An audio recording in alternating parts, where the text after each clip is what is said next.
ಹೀಗೆಲ್ಲ ಆಗ್ತದೆ ಅಂತ ನಾನು ಅನ್ಕೊಂಡಿರ್ಲಿಲ್ಲ. ಏನು ಅಂತ ಕೇಳ್ತೀಯ? ಹೇಳ್ತೀನಿ ಕೇಳಿ.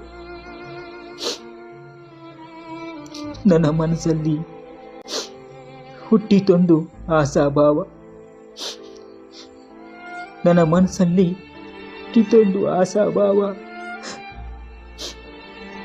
ಆದರೆ ಸಿಕ್ಕಿದ್ದು ಆಶಾ ಮತ್ತು ಭಾವ.